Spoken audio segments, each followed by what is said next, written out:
my name's Monty Mumford. I'm here at the Blockchain Summit. Hello. I've been looking around, looking at interesting people.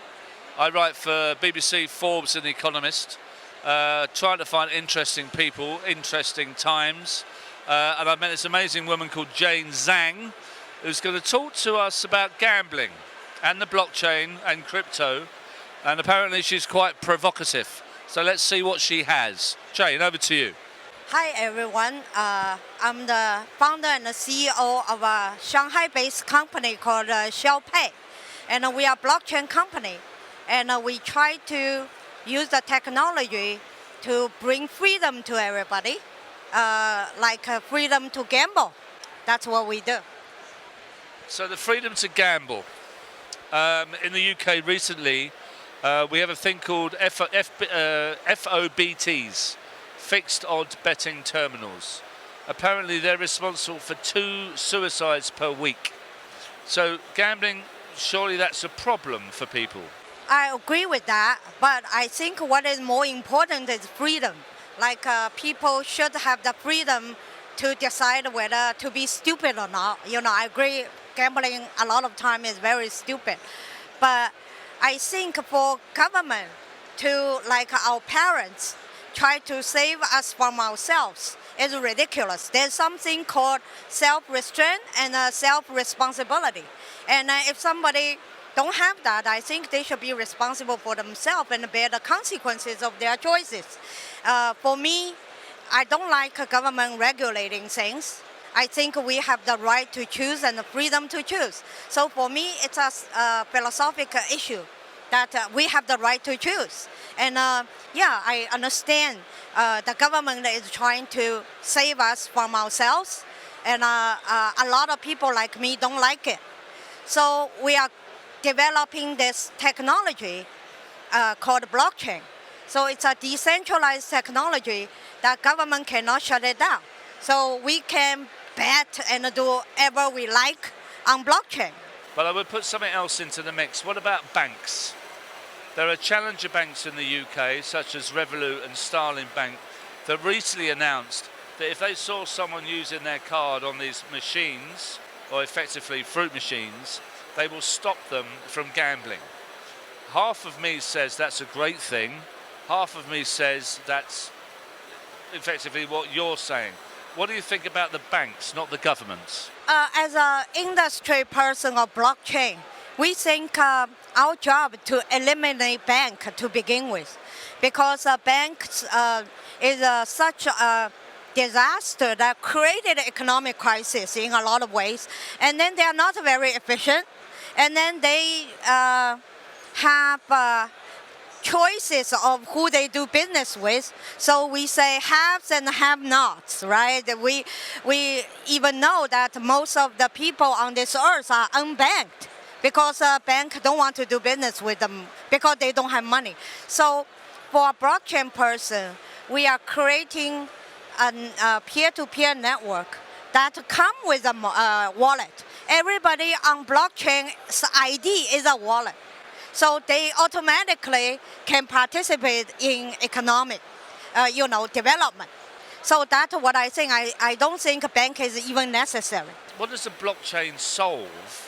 When it comes, it's not smart contracts, I don't think so.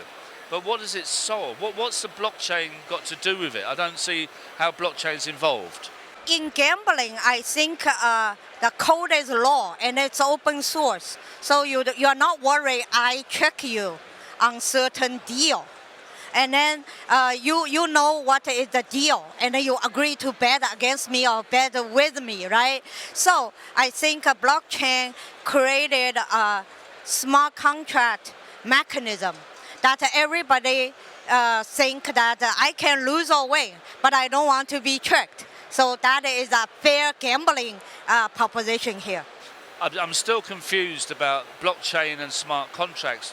What if we've got a deal, a gambling deal on smart contracts, and I say, do you know what, I don't care about smart contracts, I don't care about the deal, I'm not paying you.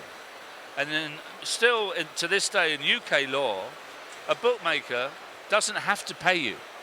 It's a handshake. It's a gentleman's agreement. If they say you won 2 million, I'm sorry about that, we don't want to pay you. You can't go to law. Do you think you'll be able to do that with blockchain and smart contracts? So blockchain basically say we don't have to trust people because I don't know you. Usually I do business with people I know because I think, oh, that guy won't trick me, right? So if I want to do deal with a stranger, oh, I'm taking a risk. Yeah, like you said, you don't have to pay me even if I win. So if we have a smart contract and it's like we entrust a machine to be fair, but the machine will be operated as a code, which is a smart contract. So we can entrust a machine as a middleman to, to pay us as a game judge, right? Like I don't think a machine will hurt me or machine will cheat me. So this is not decentralized at all. You're just using an algorithm or a machine to be the arbitrator or the referee in this transaction. So maybe it's not decentralized at all. You just said it. You said that the machine, you trusted the machine and the algorithm over the human. So what does that mean? Okay, I see it that way, because blockchain is so new, everybody sort of interpret it in their own way. I think the machine is decentralized because before I get into a contract with you, I will look at what is the contract, right? We should. A lot of people, if you don't read the contract, you sign it, it's your own fault. So we should look at what the code is. Maybe in the future, we will make it easy for everybody. I don't know everybody who will use blockchain read code, right? So, this is blockchain need to improve. But the decentralization is not about the machine decide everything. It's about we have a choice whether to get in or don't get in. If even it's machine, it's trustworthy. It doesn't mean I want to enter the contract. I can say no. Yeah. So in the future, maybe you don't have lawyers. You have lawyers that can code the contract. So it is a choice. Decentralized is about people have choices. Not about whether we trust machine or not. But maybe we're talking about AI here, not blockchain. Well, you clearly are talking about AI, that you trust it. I know that China is, far ahead.